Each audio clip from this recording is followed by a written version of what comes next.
오늘은 하나님 말씀 내 이웃을 대한 우리의 삶의 의무에 대해서 말씀드리게 됩니다. 우리가 살아오면서 이웃과 세상과 우리 모두는 더불어서 살아가야 되는 것입니다.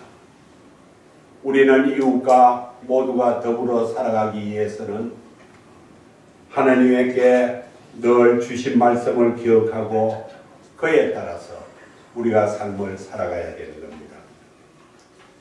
우리 오늘 하나님의 말씀의 주제는 우리가 세상에 사는 백성으로 하나님이 사회, 윤리, 의식적인 규례들을 우리에게 주셨어요.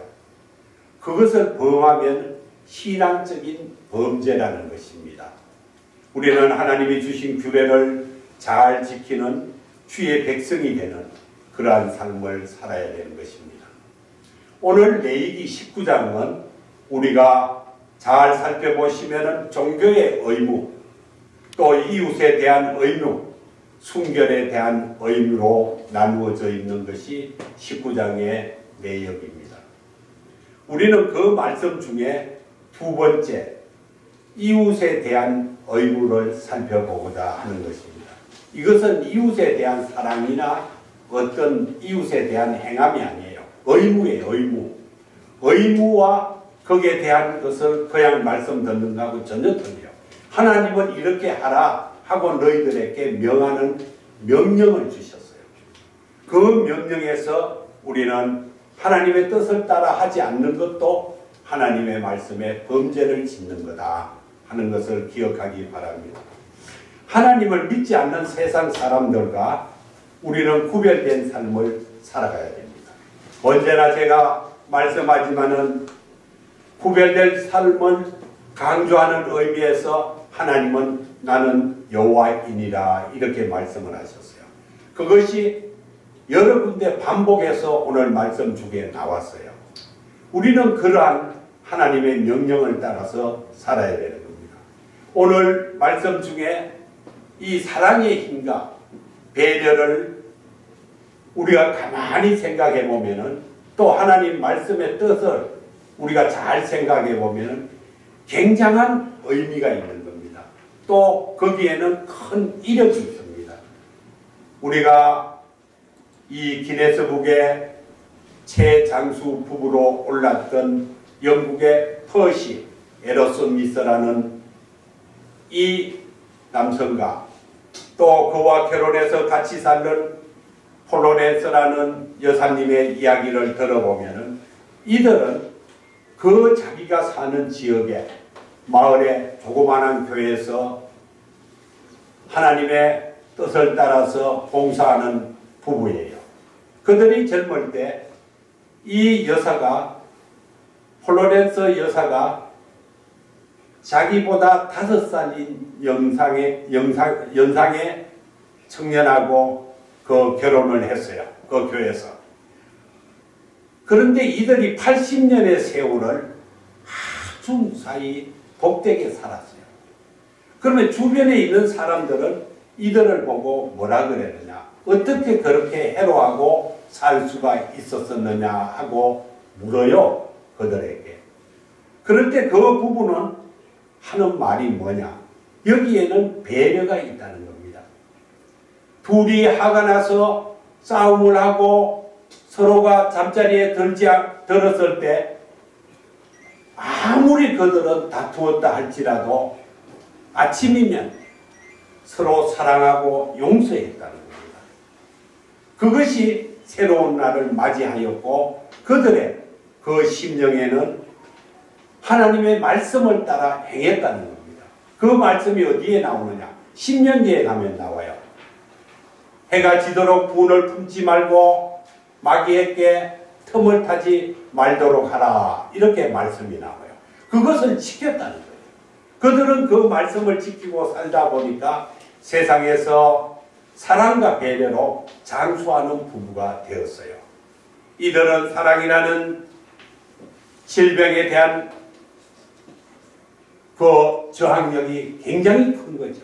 이 사랑이라는 것은 우리에게 큰 질병에 대한 저항력을 크게 높여주는 겁니다. 정말해서 부부가 싸서 화를 냈을 때도 사랑을 베풀면 다 풀어지는 거죠. 사랑이 그토록 큰 이력이 있다는 겁니다. 또 그 배려도 역시 마찬가지라는 겁니다. 우리는 사랑이 있는 사람은 질병을 이길 수 있고 사랑을 베푸는 자는 그 무엇보다 좋은 보약이라는 것입니다. 우리는 이러한 보약을 또 주님이 주신 구약과 신약의 약을 먹고 우리는 상대하고 건강한 지체로 하나님을 잘 섬기는 주의 백성이 되기를 바랍니다.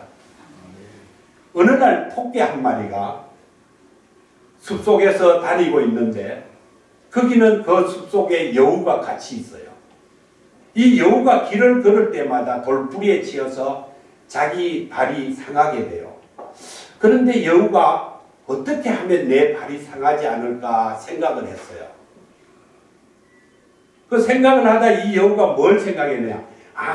제 토끼 쟤를 잡아서 제 털을 땅에다 깔아놓으면은 내가 다녀도 내 발이 치이지 않겠다. 또 돌뿌리에 걸리지 않겠다. 아주 여우가 기발한 머리를 생각한 겁니다. 그래가지고 토끼를 한 마리 잡았어요.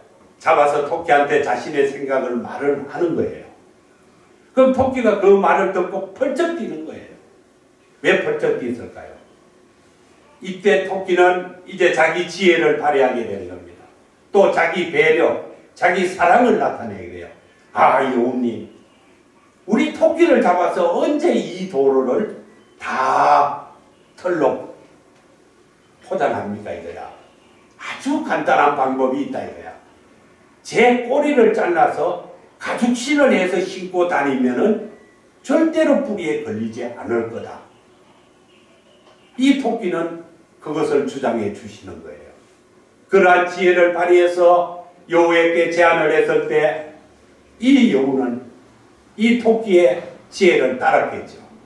바로 이것은 무엇을 말하느냐. 사람들은 내 자신이 불편을 느낄 때 남을 통해서 내 자신이 편하기를 기대한다는 겁니다. 그 사람이야 어떻든 말든 내가 편하고 내가 좋아진다는 그런 욕심을 갖고 사는 거죠. 배려가 없고 사랑이 없는 거죠. 내가 좀 불편해도 상대를 배려하고 사랑해야 되는데 그 사람이 불편해질 것을 알면서도 내가 내 유익을 취하는 거예요. 오늘의 말씀은 이러한 자기 유익을 취하는 것이 아니고 내 마음을 바꾸라는 겁니다. 여우같이 내 발이 걸리고 내 발이 잘못되는 것을 남을 해해서 내가 편해지겠다 하는 생각을 하시는 그 자체는 잘못됐다. 내 생각을 바꿔서 내 마음을 바꾸고 내가 먼저 변화되면은 그 상대는 자연스럽게 변화된다는 겁니다. 다른 사람을 먼저 생각하고 아끼고 또 그를 배려하는 마음은 나를 돋보이게 하는 거예요. 나를 돋보이게 하고 하나님이 그에게 성공의 길에 서게 해주신다는 겁니다. 우리는 이러한 남을 먼저 생각하고 또 그 배려하고 사랑하는 마음이 있을 때 내 인생이 달라진다는 겁니다. 오늘은 이 하나님 말씀에 대한 이웃에 대한 배려와 사랑, 여기에 대한 이야기예요. 우리가 오늘 본문의 말씀처럼 내가 농사를 지어서 수확을 할 때 다 거두지 말라는 겁니다. 왜? 가난한 자나 거루미를 해서 남겨두라는 겁니다. 그들이 이삭을 주워가게 하라는 것입니다. 사람이 풍성하게 되면 욕심과 탐심이 더 생긴다고 그래요. 사람이 그 풍성했을 때 욕심과 탐심이 더 생기니까 있으면 더 갖고 싶다는 것입니다. 우리는 풍성하게 되면 더 욕심이 강해지는 마음을 버려야 돼요. 우리가 풍성해졌을 때 욕심과 탐심의 유혹을 버리지 않으면 하나의 잘못된 내 자신의 유익을 취하는 못된 인간이 된다는 것입니다. 인간은 하나를 가지면 두 개를 갖고 싶어하는 이런 탐심을 버릴 때 우리는 하나님 보시기에 주를 믿는 백성으로 구별된 삶을 산다는 것입니다. 우리는 어떻게든 이 세상에 살면서 구별된 삶을 살아야 돼요. 또 정직하게 살으라고도 오늘 말씀을 하시는 거예요. 도둑질하지 말고 거짓말하지 말고 또 속이지 말고 살아라, 이렇게 말씀하는 거예요. 또 거짓 맹세하지 말고 이웃 사랑하는 사람을, 이웃에 있는 이웃을 사랑하고 그 이웃 것은 훔치지 말고 그를 속이지 말라는 겁니다. 우리가 살아가면서 정직함이 없는 행위는 이웃을 서로가 신뢰를 깨트리는 거예요. 내가 정직함이 없으면 내 이웃에게 신뢰가 깨지게 되죠. 우리는 이러한 이웃과의 관계를 파괴시키는 행위는 하나님의 말씀을 거역하는 행위예요. 거짓말과 도둑질은 하나님을 믿지 않는 행위자들이 하는 것이지 하나님을 믿는 자는 그런 것을 하지 않는다는 겁니다. 이렇게 하나님을 믿는 자는 하나님의 말씀을 따라서 살아갈 때 하나님은 우리에게 큰 은혜를 베풀고 은총을 베풀어서 우리가 상상도 못하는 그러한 큰 유익을 주신다는 것을 늘 기억해야 되는 겁니다. 또 힘없는 이웃을 억압하거나 그들이 가진 것을 욕심을 내서 내가 빼앗는 행위는, 그 이웃에 갖고 있는 것을 빼앗는 것은 그 이웃 어머니가 갖고 있는 아이를 빼앗는 것 같이 그의 손실을 초래하는 겁니다. 우리는 절대로 남의 다른 것을 빼앗는 행위나 그들을 속이는 행위나 거짓말을 하는 행위는 절대로 해서는 안 될 것입니다. 다른 사람을 부당하게 고초당하게 하고 그 고초당하게 했을 때는 그 책임을 하나님이 물으신다 그랬어요. 우리가 너무 고초당하게 한다든지 너무 부당하게 빼앗고 그에게 속이고 이웃을 억압할 때는 하나님은 우리에게 그 물으신다고 신명기 24장에 가면은 기록을 해놨어요. 우리는 주님의 백성으로 장애인을 사랑하고 청각장애인에게 인들이 듣지 못한다고 그들을 조롱한다든지, 시각장애자가 길을 보지 못한다고 그 앞에 장애물을 놓는다든지, 그를 또 방해하는 행위는 모든 것이 이웃을 억압하는 행위라는 겁니다. 그런 억압하는 행위는 절대 하지 말아야 될 것입니다. 오늘 말씀 중에 또 공정함에 하나님이 초점을 두고 말씀하셨어요. 우리는 공정해야 된다는 겁니다. 우리 사회가 이루고 있는 권력과 힘이 있고 부하고 강한 자들을 열애하는 그런 일이 절대로 있어서 안 돼요. 하나님 앞에나 세상에나 권력자나 약한 자나 가난한 자나 세력이 있는 자나 누구나 다 공정하다는 겁니다. 우리는 이 공정함에 열심히 노력해야 돼요. 그자가 어떤 자이든 또 그자가 힘이 있든 없든 편파적인 대우나 다른 특혜를 받는 이가 없이 모두가 하나님의 자녀로 공정함을 갖고 우리가 서로 사랑해야 될 걸로 믿습니다. 하나님을 믿는 우리는 하나님의 공정심을 우리 삶을 통해서 우리가 나타내야 돼요. 내가 공정심을 나타내는 건 저 사람이 좀 못생겼다고, 또 저 사람이 말을 잘못한다고, 저 사람이 행위가 안 좋다고 내가 그 사람을 무시할 때 이거는 공정성이 미치지 못하는 거예요. 우리는 그가 어떻든 하나님의 자녀고 또 하나님을 믿지 않더라도 이 세상에 사는 모든 사람은 하나님의 피조물이라는 겁니다. 하나님의 피조물은 우리는 다 공평하게 대하고 그를 존경하고 그를 인정해주는 그것이 구별된 삶을 사는 하나님의 백성인 줄 믿습니다. 또 서로가 비방하지 말아야 됩니다. 이웃을 중상모략해서는 절대 안 된다는 겁니다.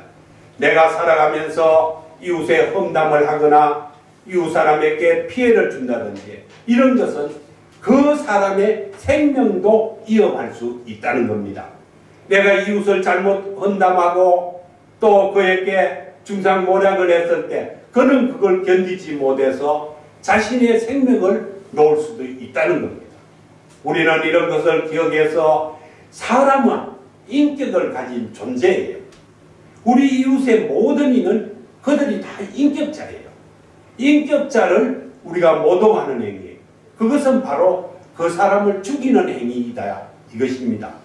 우리는 남을 해하고 피해를 주는 이것은 주의 백성이 할 일이 아닌 것입니다. 또 우리 생각이 죄를 지을 수도 있어요. 이웃 형제를 미워하고 그 미워하는 마음을 내가 품고 있으면은 이건 뭐예요? 나쁜 일이에요. 그 나쁜 일은 하나님이 죄라는 거예요. 내 마음에 이웃을 미워하는 마음을 품는다든지 내 친구라든지 주변이라든지 타인을 미워하는 마음을 품으면 나쁜 일을 했다 볼 수 있는 거예요. 내 이웃이나 주변 형제들이 손해를 보거나 해를 가해서도 안 되지만은 그들에게 내가 마음에 나쁜 마음을 갖고 복수하거나 앙심을 품지 말아야 한다는 겁니다. 우리는 이웃을 사랑하는 자에게 우리는 늘 그를 존경해줘야 해요. 인격체이기에. 하나님은 이웃을 사랑하는 자에게 무엇을 준다고 했느냐? 큰 복을 내려준다 그랬어요.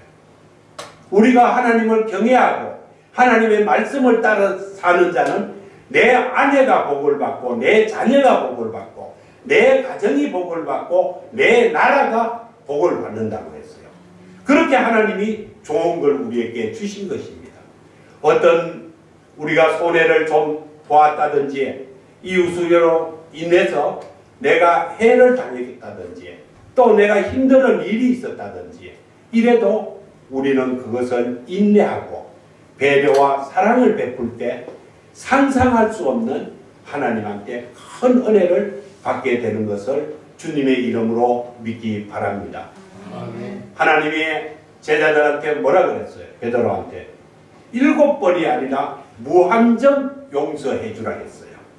우리는 그럴 때에 상상 없는 축복이 나에게 임하는 것을 주님의 이름으로 믿기 바랍니다. 아멘. 형제가 잘못했을 경우 그것을 바로 잡아주는 것도 그 자를 도와주는 거예요. 우리가 형제 자매가 잘못했는데 그것을 보고 방치하면 그것도 잘못된 거예요. 그를 도와주는데 그를 바로 잡아주는데 좋은 은사로 그를 사랑해 주면서 내 행위를 보일 때 그것은 도와주는 행위가 된다는 겁니다. 원수를 갚지 말고 동포를 원망하지 말고 내 이웃 사랑하기를 내 자신과 같이 하라고 오늘 하나님은 말씀하셨어요. 그러므로 나는 여호와 하나님이니라 말씀하신 거예요. 우리는 이웃에 대한 율법의 대강령을 꼭 하나님의 말씀을 따라 지키는 자가 되기를 바랍니다.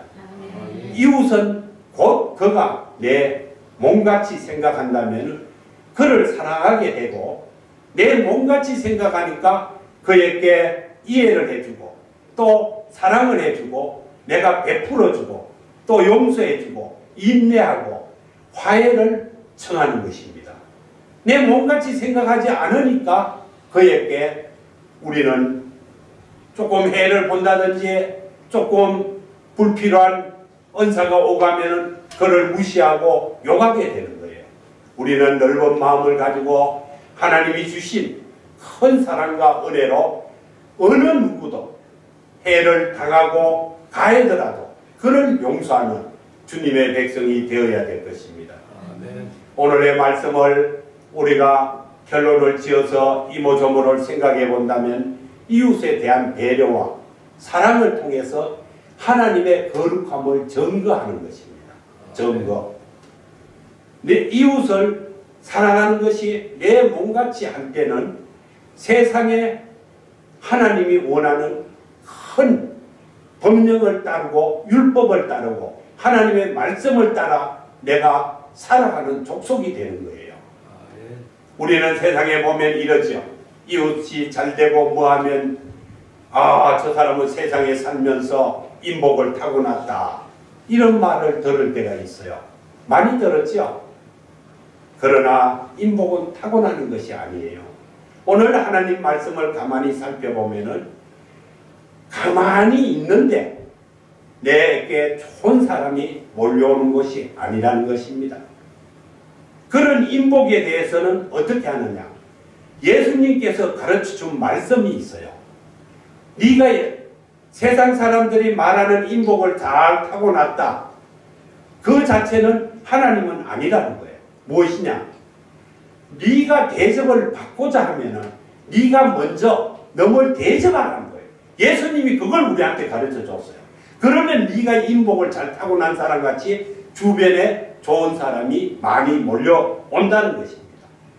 우리는 꼭 이런 주변에 많은 사람이 모이게 하는 것은 내가 남을 대접하고 그 자를 인정할 때, 그때 많은 자가 나에게 몰려오는 것을 믿어야 되는 것입니다.